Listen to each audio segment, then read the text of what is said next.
1890년대 호주 전역을 뒤흔든 경제 불황 속에서 수많은 어머니들은 아이를 지킬 힘조차 잃어갔습니다. 굶주림과 절망 끝에 그들이 의지한 마지막 희망은 바로 베이비 파밍이라 불린 위탁 양육이었습니다. 따뜻한 미소와 다정한 약속을 마지막으로 아이들의 기록도 흔적도 사라지게 됩니다. 그리고 1892년 시드니의 한 마당에서 삽 끝에 걸린 작은 천 조각 속에는 사회가 외면한 끔찍한 현실을 드러내게 됩니다. 1890년대 호주신문 광고란에는 이런 문구들을 자주 볼 수 있었습니다. 아이를 돌봐줄 좋은 분을 찾습니다. 자세한 조건은 편지로 상의합시다. 이건 단순한 여유 있는 가정이 아이를 돌봐줄 보모를 구하는 게 아니었습니다. 당시의 가난과 불황 속에서 절망에 빠진 어머니들이 자신과 아이를 살리기 위해 보내는 절박한 신호였습니다. 1890년 초부터 호주는 역사상 가장 심각한 경제 위기를 겪고 있었습니다. 공사가 중단되고 은행이 파산하며 물가는 몇 배로 치솟았습니다. 이런 상황에서 성인이 스스로를 먹여 살리는 것조차 힘들었는데 아이까지 키운다는 건 거의 불가능에 가까웠습니다. 특히 원치 않은 임신으로 어쩔 수 없이 아이를 낳아야 했던 미혼모들에게는 더욱 절망적인 현실이었습니다. 이런 상황에서 어머니들이 찾아간 게 바로 이른바 베이비 파머들이었습니다. 여기서 팜은 농장이 아니라 힘든 일이나 골칫거리를 떠넘긴다라는 부정적인 의미로 쓰였습니다. 즉, 자신이 키울 수 없는 아이를 다른 사람에게 외주처럼 맡기는 걸 뜻한 겁니다. 베이비 파밍은 사회적으로 늘 경멸의 대상이었지만 극한의 상황에서는 가난하고 의지할 데 없는 여성들의 마지막 희망이 되기도 했습니다. 그 방법에는 두 가지가 있었습니다. 첫째는 주 단위 위탁으로 아이의 친모가 매주 돈을 내고 아이는 위탁 가정에서 매일 겨우 밥 한 끼와 잠자리를 제공받는 것이었습니다. 하지만 이미 자기 자신도 먹여 살리기 힘든 여성들에게는 이마저도 큰 부담이었습니다. 둘째는 일시불 위탁으로 어머니가 한 번에 큰 돈을 내면 이후로는 신경 쓰지 않아도 되는 방식이었습니다. 파머들은 아이를 건강하게 키워서 좋은 가정으로 입양시키겠다고 약속했습니다. 하지만 여기엔 치명적인 허점이 있었습니다.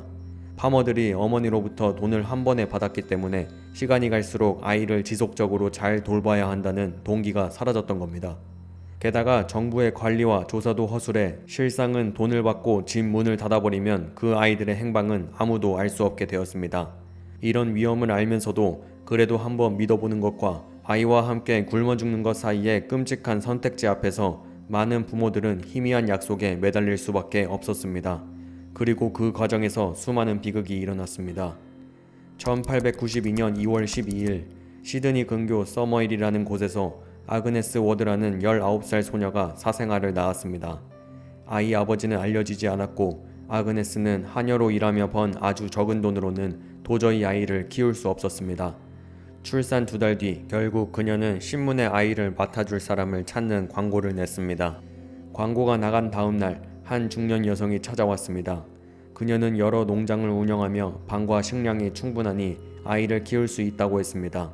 아기를 보자 따뜻한 미소를 지으며 얼마 전 자기 아들 조니가 세상을 떠났기 때문에 이 아이를 친자식처럼 사랑하겠다고 말했습니다. 아그네스는 상대의 진심 어린 태도에 안도하며 반년 동안 아껴 모은 5파운드를 위탁비로 건넸습니다. 그리고 마지막으로 아들을 꼭 안아주고 그 여인에게 아이를 맡겼습니다. 여인은 자기가 곧 돼지 농장을 인수할 예정이라며 새 주소를 알려주겠다고 했습니다. 그래야 나중에 아그네스가 아들을 보러 올 수 있었기 때문이었습니다. 하지만 그 약속은 끝내 지켜지지 않았습니다. 그 후에도 비슷한 일이 다른 젊은 엄마들에게 반복해서 일어났습니다. 1892년 4월 15일 18살의 클라라 리스비가 한 여자아이를 낳았습니다. 한 달 뒤 그녀는 아이를 평생 맡아줄 좋은 사람을 찾는다는 광고를 냈습니다. 며칠 뒤 선량한 모습으로 보이는 한 부부가 찾아왔습니다. 그들은 자신들이 양계장을 운영하고 있으며 최근에 유산도 물려받았다고 했습니다. 지금 자신들에게 딱 필요한 게 아이라며 꼭 이 아기를 입양하고 싶다고 강하게 희망했습니다. 클라라는 그들의 말을 믿었습니다. 그녀는 5파운드를 입양비로 건네고 아기를 그 부부에게 맡겼습니다. 하지만 단 이틀 후 아이가 그리워 견디지 못한 클라라가 부부가 남긴 주소를 찾아갔을 때 그곳은 아무도 살지 않는 빈집이었습니다. 1892년 4월 17일 메리라는 젊은 어머니가 여자아이를 낳았습니다. 2달 뒤 이 아기는 3파운드의 대가로 레이 부부에게 입양되었습니다. 두 사람은 아기를 끊임없이 안고 입을 맞추며 마치 세상에서 가장 귀한 존재처럼 대했습니다. 그 다정한 모습에 메리는 안심했고 딸이 좋은 보살핌을 받을 거라고 믿었습니다. 그러나 며칠 뒤 메리가 딸을 다시 보러 갔을 때 건네받은 주소가 가짜라는 사실을 알게 되었습니다. 그녀는 이틀 동안 그 거리를 헤매며 애타게 딸을 찾았지만 결국 아무 소득이 없었습니다. 마지막으로 경찰에 신고했지만 정보가 턱없이 부족했기에 경찰 역시 아무 조치도 취할 수 없었습니다. 1892년 6월 22일 또 다른 비극이 벌어졌습니다. 한 중년 남성이 아그네스 토드라는 젊은 어머니에게 내가 좋은 아버지가 되어주겠다며 약속을 했습니다. 그는 3파운드의 위탁비를 받고 아그네스의 6달 된 엘시 토드를 데려간 후 흔적도 없이 사라졌습니다. 이틀 뒤인 6월 24일 18살의 가정부 엠버 머리는 한 달 된 아들 호레이스 머리를 안고 힐 부부를 만났습니다.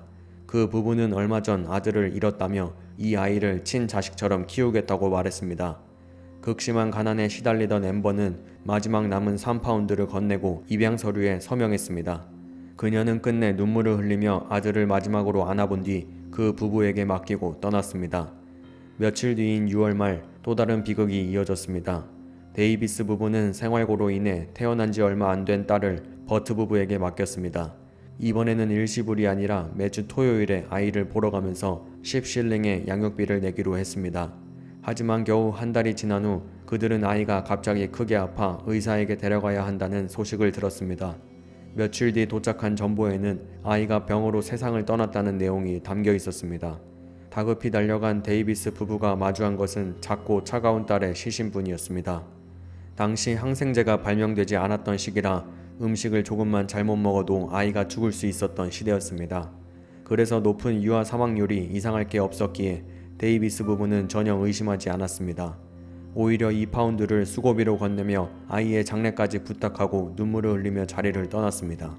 입양된 아이들의 부모들은 서로 알지 못했고 시드니 곳곳에 흩어져 있었기에 그들은 짧은 기간 안에 수많은 아기가 같은 부부에게 맡겨졌다는 사실을 전혀 알 수 없었습니다. 그리고 이 모든 사건 뒤에 숨겨진 끔찍한 진실은 몇 달 뒤 2명의 시청 직원에 의해 드러나게 됩니다. 1892년 10월 11일 시드니 근교 맥도널드 타운에서 하수도 공사가 시작됐습니다. 2명의 노동자가 브런 스트리트 25번지 뒷마당에서 도랑을 파고 새로운 하수관을 설치하려고 했습니다. 마당 가운데쯤을 파던 중 마온이라는 노동자가 삽 끝에서 이상한 감촉을 느꼈습니다. 뭔가 해진 천 조각 같은 게 걸린 것이었습니다. 하지만 그것을 완전히 파내자 그는 그 자리에 얼어붙었습니다. 단순한 천 조각이 아니라 그 안에는 작은 살점이 감싸져 있었던 것이었습니다. 마온이는 급히 동료를 불러 함께 천을 풀어보았고 곧 끔찍한 악취가 퍼져나왔습니다. 그 안에는 썩어가는 작은 뼈와 살이 있었는데 너무 작아서 아기인지 작은 동물인지조차 분간이 되지 않았습니다. 결국 둘은 아마 죽은 고양이를 묻어둔 게 아닐까라며 큰 문제를 만들지 말고 다시 묻자고 합의했습니다. 그래서 주변에 다른 구덩이를 파고 그 덩어리를 묻어버리게 됩니다. 날이 금세 어두워졌고 섬뜩한 기분에 휩싸인 두 사람은 일을 절반이나 남겨둔 채 서둘러 일을 마무리했습니다. 다음 날 아침 두 사람은 다시 그 집 마당으로 돌아와 작업을 이어갔습니다. 그런데 몇 번의 삽질도 하지 않았는데 또 다른 천에 쌓인 살덩이가 나왔습니다. 천을 열고 나니 어제처럼 동물이라고 스스로를 더 이상 속일 수 없었습니다. 그것은 분명 여자아이의 시신이었습니다. 경찰이 출동해 조사한 결과 전날 처음 발견한 건 이미 묻힌 지 3개월이 넘은 남자아이였고 부패가 심해 알아보기조차 힘들었습니다. 새로 나온 여자아이는 묻힌 지 6주 정도밖에 되지 않아 상대적으로 상태가 덜 훼손돼 있었습니다. 이 집의 세입자는 3주 전 이사 온 터라 범인이 아닐 가능성이 높았고 경찰은 곧바로 이전 세입자였던 메이킨 부부에게 의심의 눈길을 돌리고 그들을 체포해 조사하기 시작합니다. 남편 존 메이킨은 마차로 짐을 나르던 인부 출신이었고 아내 사라 메이킨은 아이를 낳을 때 옆에서 도와주는 직업인 산파로 일한 경험이 있어 미혼모들과 잘 어울리며 접근할 수 있었습니다. 이들 부부는 최근 베이비 파밍을 주요 수입원으로 삼고 있었고 사람들은 종종 그 집에 아기들이 들어가는 모습을 보았다고 진술했습니다. 하지만 그 아이들은 곧 자취를 감추곤 했습니다. 당시 다른 베이비 파머들도 입양 알선이나 아이를 다른 집에 재위탁하는 일을 흔히 했기에 이웃들도 크게 수상히 여기지 않았습니다. 그러던 중 뒷마당에서 아기 시신 2구가 발견되자 경찰은 본격적인 수사에 들어갔습니다. 조사 결과 이 부부는 일정한 주기로 계속 이사를 다니며 아기를 맡긴 부모들이 찾아오지 못하도록 피하고 있었습니다. 경찰은 그들이 이전에 살던 집들을 일일이 수색했고 그곳에서 무려 10구의 아기 시신이 발견되게 됩니다. 하지만 충격은 거기서 끝나지 않았습니다. 처음 시신 2구가 나온 집 마당은 당시 경찰이 대수롭지 않게 여겨 재수색을 하지 않았던 곳이었습니다. 그러나 시간이 갈수록 사건이 커지자 마당 전체를 파헤쳤고 또다시 아기 시신 3구가 나왔습니다. 결국 총합 15구의 아기 유해가 드러나게 됩니다. 사건은 순식간에 언론을 통해 퍼져 강한 분노를 일으켰습니다. 과거 아이를 이 부부에게 맡겼던 부모들은 신문에 실린 사진을 보고 경찰에 연락해 자신들의 피해 경험을 털어놓았습니다. 하지만 대부분의 시신은 부패가 심해 신원 확인이 불가능했습니다. 단 한 명, 앰버 머레이의 어머니만이 D라고 불린 남자아이의 포대기가 자신이 직접 바느질한 것이고 아이 옷도 친구가 선물해준 것이라며 확신했습니다. 그 아이는 바로 그녀의 아들 호레이스 머레이였습니다. 이제 경찰은 구체적인 증거를 손에 넣었기 때문에 검찰은 메이킨 부부를 호레이스 살해 혐의로 기소했습니다. 법의학자는 호레이스 옷 겨드랑이 부분에서 피 얼룩 같은 흔적을 발견했고 뾰족한 도구로 심장이 찔려 살해됐을 가능성이 크다고 판단했습니다. 상처가 작아 피가 몸속에 고였기에 병사한 것처럼 위장하기 쉬웠습니다. 흉기는 특정할 수 없었지만 여성들이 모자를 고정할 때 쓰는 모자핀일 가능성이 높다고 판단했습니다. 검찰은 이들의 잦은 이사와 가명 사용을 근거로 아이들을 위탁받아 돈만 챙기고 바로 살해한 것이라 주장했습니다. 반면 메이킨 부부의 변호인은 옷에 피가 묻은 건 살해된 아이가 아니라 아이의 시신일 뿐이라 주장했습니다.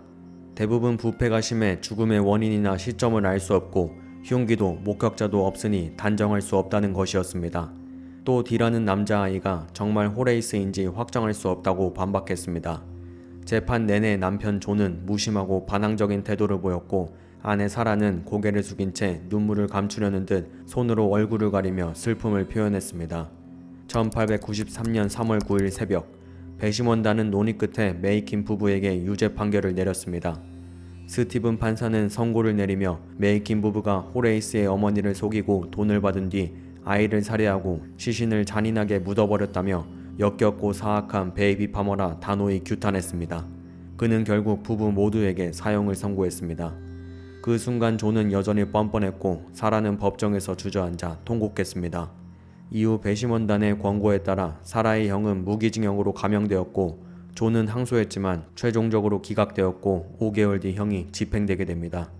1893년 8월 15일 아침 9시 그는 달링허스트 교도소의 교수대에서 사형을 당하게 됩니다. 아내 사라는 수감 이후로 조용하게 지내며 줄곧 교도소 내 병원에서 간호보조 일을 하게 됩니다. 그녀는 18년을 복역한 뒤 자녀들의 끊임없는 탄원과 나이 들어 쇠약해진 상황을 고려해 정부로부터 특별 사면을 받게 되었습니다. 1911년 4월 29일 사라는 신분을 드러내지 않은 채 조용히 석방되었고 집으로 돌아가 자녀들의 보살핌을 받으며 지내게 됩니다. 이후 1918년 9월 13일 3기 매독으로 인한 신부전으로 세상을 떠나게 됩니다. 향년 72세로 비교적 평온한 최후를 맞이한 셈이었습니다. 이 사건을 계기로 호주 정부는 아동보호법을 한층 강화하게 됩니다. 베이비 파밍에 종사하는 사람들과 그들의 모든 활동을 반드시 등록하고 감독하도록 지시했으며 일시불 위탁은 전면 금지되어 주 단위로 비용을 지불하는 방식만 허용하게 되었습니다. 오늘의 이야기는 여기까지입니다. 시청해주셔서 감사합니다.